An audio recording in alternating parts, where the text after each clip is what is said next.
Good morning class. कल मैंने आपको मोलालिटी और मोलारिटी पढ़ाई थी, लेकिन मैं लिमिटिंग रिएजेंट वाला जो न्यूमेरिकल था वो आपसे डिस्कस नहीं कर पाई थी। आज हम उस न्यूमेरिकल को पहले डिस्कस करेंगे और इसके बाद आपका ये फर्स्ट चैप्टर कंप्लीट होता है। तो फर्स्ट चैप्टर कंप्लीट हो जाएगा तो मंडे आपका एग्जाम होगा। फर्स्ट चैप्टर का मैं एक छोटा सा टेस्ट ले लूँगी आपका। तो इस क्वेश्चन को पहले हम सॉल्व करते हैं। लिमिटिंग रिएजेंट क्या है? लिमिटिंग रिएजेंट की डेफिनेशन से आपको समझ आ गया होगा कि लिमिटिंग रिएजेंट क्या होता है। लिमिटिंग रिएजेंट होता है हमारा वो रिएजेंट जिसके रिएक्शन में ना होने से हमारी रिएक्शन रुक जाए।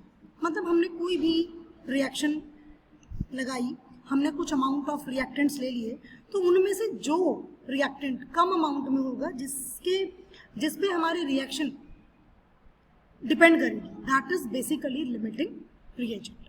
तो यहाँ पर क्वेश्चन है 50 kilograms of nitrogen gas and 10 kilogram of hydrogen gas are mix to produce ammonia.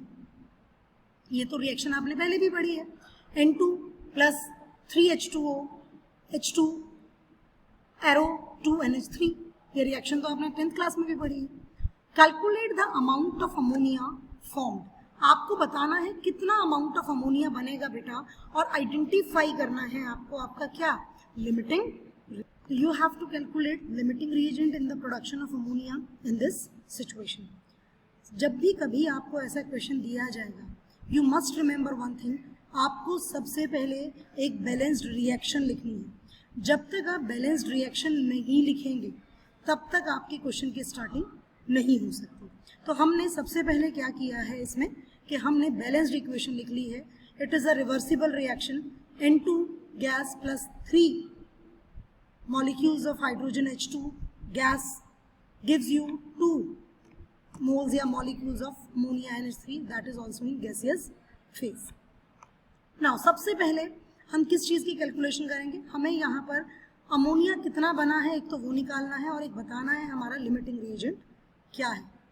हमने सबसे पहले हम क्या निकालेंगे? Number of moles. 50 किलोग्राम लिया है हमने अमोनिया को। तो यहाँ पर आप अगर ऐसे नहीं करना चाहते तो आप सिंपल फार्मूला भी लगा सकते हैं, given mass upon molar mass. यहाँ पर मॉलिक्यूल का मास आएगा क्योंकि N2 नाइट्रोजन के 2 एटम्स कंबाइन करके नाइट्रोजन गैस बना रहे हैं। तो N2 एक नाइट्रोजन के एटम का जो एटॉमिक मास है दैट इज 14, तो 2 का कितना होगा 28। 50 किलोग्राम दिया हुआ है, इस किलोग्राम को किस में बदलेंगे? हम ग्राम्स में बदलेंगे। तो 1000 से मल्टीप्लाई करना पड़ेगा एंड डिवाइडेड इट बाय 28 से इसको डिवाइड कर दीजिए।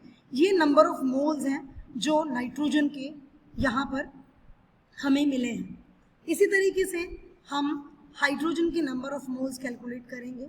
हाइड्रोजन के नंबर ऑफ मोल्स कितने आए? सेम 10 किलोग्राम है, उसको भी ग्राम्स में बदलेंगे। एक हाइड्रोजन के एटम का जो मास है दैट इज 1.08008, तो 2 का कितना होगा 2.016, and this is the number of moles जो कि हमारे हाइड्रोजन के आ गए। अब हम यहाँ पर क्या करेंगे? हम ये फाइंड आउट करेंगे कि कितना नाइट्रोजन कितनी अमोनिया बनाएगा जितना गिवन है हमें नंबर ऑफ मोल्स, और कितना हाइड्रोजन जितना गिवन है हमें क्वेश्चन में वो कितना अमोनिया बनाएगा। हम दोनों से ये वैल्यू को कैलकुलेट कर लेंगे। अब यहाँ पर हमें पता है नाइट्रोजन का 1 मोल 3 मोल रिक्वायर्ड है। किसका? हाइड्रोजन का। बैलेंस्ड केमिकल इक्वेशन है हमारी, आप दोबारा देख सकते हैं। यू कैन सी यहाँ पर एक नाइट्रोजन का जो मोल है वो 3 हाइड्रोजन के मोल्स यूज करके 2 मोल्स ऑफ अमोनिया बना रहा है।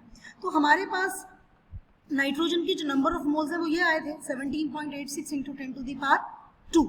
सो 3 से इसको मल्टीप्लाई कर दीजिए। इतने नंबर ऑफ मोल्स हमें चाहिए हाइड्रोजन के।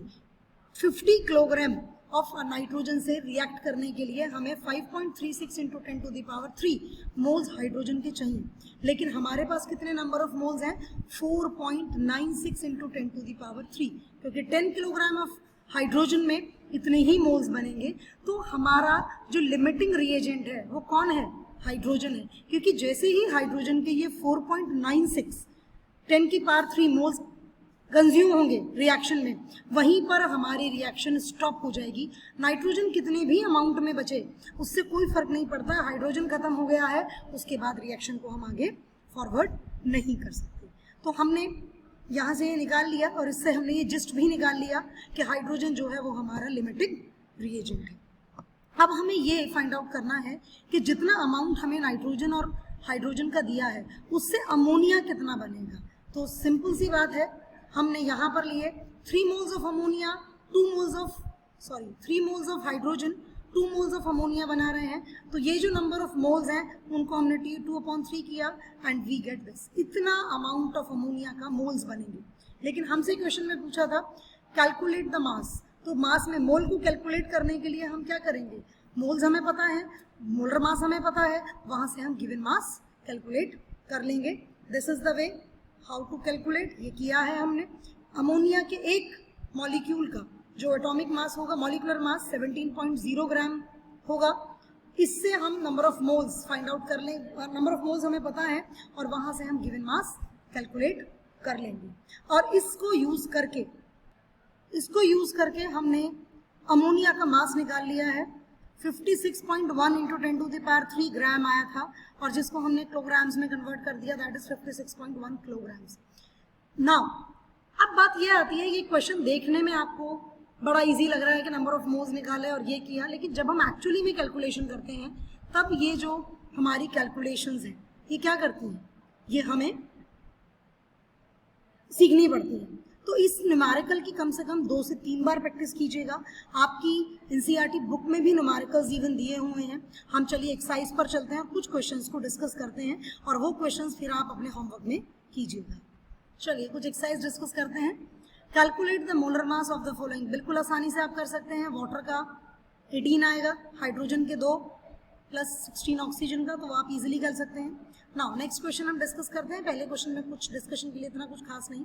Calculate the mass percent of different elements present in sodium sulphate. Sodium sulphate में जितने भी एलिमेंट्स प्रेजेंट हैं उनका मास परसेंट, बिल्कुल सिंपल सी बात है। सबसे पहले तो आप इस पूरे कंपाउंड के फॉर्मूले से इसका मॉलिक्यूलर मास निकालिए।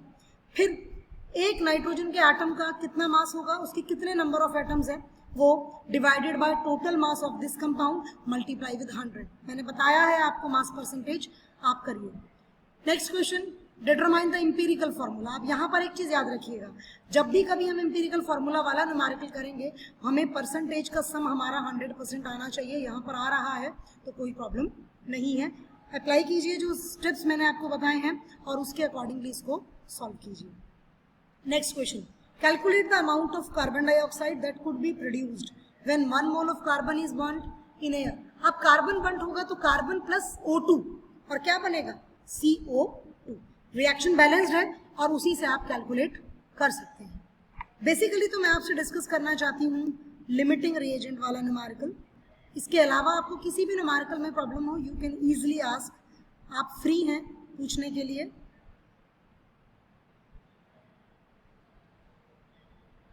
सिग्निफिकेंट फिगर का क्वेश्चन ये है, मैंने आपको होमवर्क में भी दिए थे ये क्वेश्चन, सिग्निफिकेंट फिगर्स में आपको करने थे।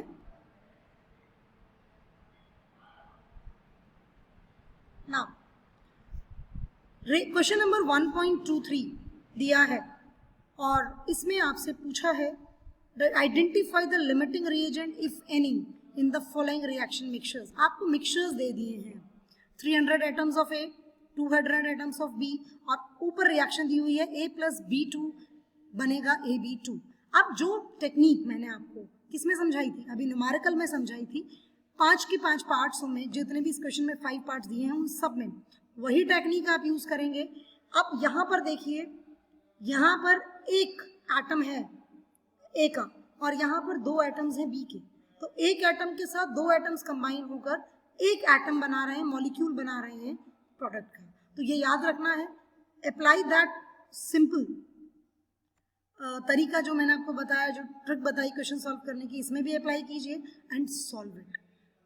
बेटा जब तक सॉल्व नहीं करेंगे तब तक न्यूमेरिकल्स नहीं होने वाले हैं, इसीलिए अपना कॉपी पेन उठाइए, कॉपी पेन उठाकर इनको सॉल्व कीजिए। आज का होमवर्क है ये आपका कि आप ये पूरी की पूरी एक्सरसाइज सॉल्व करेंगे। पूरी एक्सरसाइज जो आपकी बुक में दी हुई है दैट हैज़ 136 क्वेश्चंस, 1.36 क्वेश्चंस, इसका मतलब 36 क्वेश्चंस इस आपकी एक्सरसाइज में है। कुछ क्वेश्चंस मैं पहले भी डिस्कस कर चुकी हूँ, इनको भी कीजिए एंड अगर कोई क्वेरी रह जाती है उसके बाद भी so you can ask me. Thank you students and have a good day.